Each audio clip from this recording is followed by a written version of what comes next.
Et je peux vous dire avec certitude que la AEW est rendue le feeder system de la WWE. Oh yes la gang, j'espère que vous allez bien aujourd'hui, bienvenue sur RNBO. Très belle vidéo aujourd'hui où là on doit parler de la guerre qui n'est plus une guerre, la rivalité d'antan qui est maintenant chose du passé, AEW contre WWE. Là, il se passe beaucoup de choses.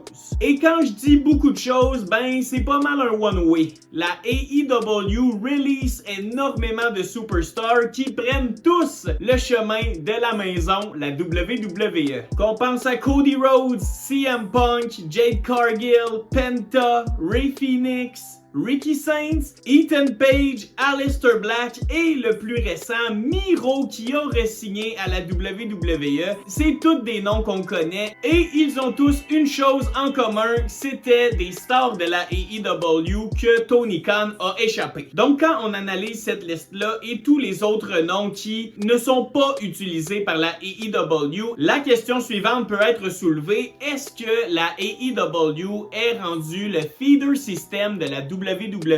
Autrement dit, est-ce que la AEW est rendue une autre marche à monter avant la WWE? Je pense que oui, je pense vraiment que la AEW a perdu de son aura. Le temps de la guerre, comme je vous l'ai dit avec la WWE, est terminé. Tu demandes à n'importe quel lutteur le end goal. Ce n'est pas la AEW, c'est le main event de WrestleMania, c'est la WWE. C'est la mère fondatrice de la lutte comme on la connaît, c'est l'histoire en personne. C'est certain que c'est là le end goal et c'est là un peu le problème. La AEW nous a vendu son produit comme un end goal, comme une WWE, alors que là, on regarde les assistances, on regarde les attendances, on regarde les histoires, ça fait boboche un peu, c'est même pas comparable à ce que la WWE fait depuis des années sur une base quotidienne pour développer des superstars et des storylines. La AEW a fait une grosse erreur en signant, selon moi, beaucoup trop de stars, tellement de stars qu'on sait même plus quoi en faire. Il n'y a pas une belle hiérarchie à la AEW,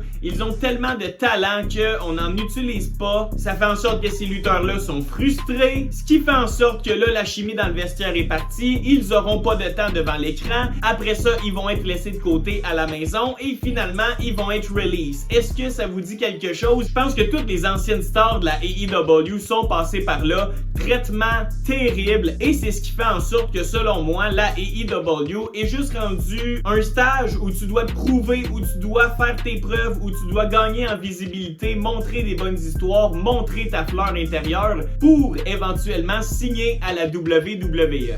Là où tout a changé pour la AEW, c'est qu'elle n'est plus une menace pour la WWE. Si je prends le temps de m'expliquer, la AEW avant pouvait rivaliser avec la WWE quand on parlait de code d'écoute, quand on parlait d'attendance, donc de spectateurs présents. Ils peuvent encore compétitionner avec la WWE en tout ce qui concerne les matchs, la qualité dans le ring, mais malheureusement, c'est tout le reste, c'est les histoires qui ont aucun sens, c'est le fait qu'on garde des stars à la maison qui sont mal utilisés, c'est les nombreux points d'interrogation qui ne s'effacent pas de nos têtes quand on regarde la AEW. Selon moi, la AEW n'est tout simplement pas une menace côté popularité pour la WWE et je suis convaincu d'une chose les chums, c'est que, croyez-le ou non, et c'était peut-être pas le cas lors de la création de la AEW, mais présentement, je suis certain que Triple H et la WWE sont extrêmement heureux de l'existence de AEW parce que, qu'on le veuille ou pas, AEW est devenu le club école de la WWE, le feeder system, appelez ça comme vous voulez. Rares sont les lutteurs qui veulent s'établir à la AEW à long terme.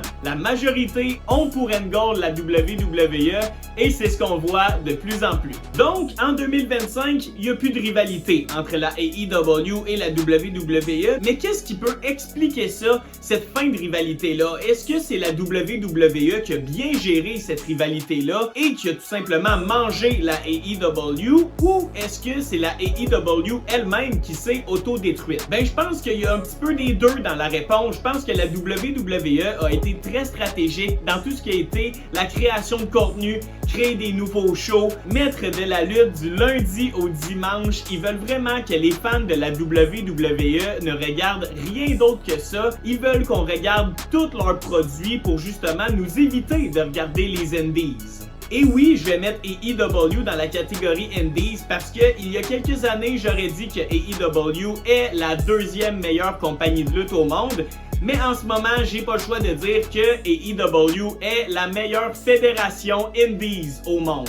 Et ce qui explique cette drop-là, ben c'est l'autodestruction de la AEW par une mauvaise gestion des talents, par des storylines qui sont tout simplement dégueulasses. On peut penser aux Death Riders, ça marche pas. On veut pas tirer la plug sur des histoires dégueulasses. Et quand on a des joyaux entre les mains, eh bien, on les expose vraiment mal et on les oublie très vite. Pensez aussi à tout le drama qu'on entend après les shows, pendant les shows des EW. Backstage, sérieusement, ça a l'air d'une jungle là-bas, il n'y a pas de bonnes ressources. Tony Khan ne veut pas s'entourer et selon moi, il veut juste pas admettre que sa compagnie perd de l'argent à chaque année et que ça va être ça jusqu'à la mort de la AEW. Une chose que j'aime pas par contre, c'est les chants des fans de la WWE, Tony Fumble. Tony Fumble, je sais pas, mais bon, Tony l'a échappé. Je l'ai dit moi aussi, mais je me rétracte parce que sérieusement, si on regarde le nombre de lutteurs de la WWE qui sont allés à la AEW et qui ont vraiment pris en popularité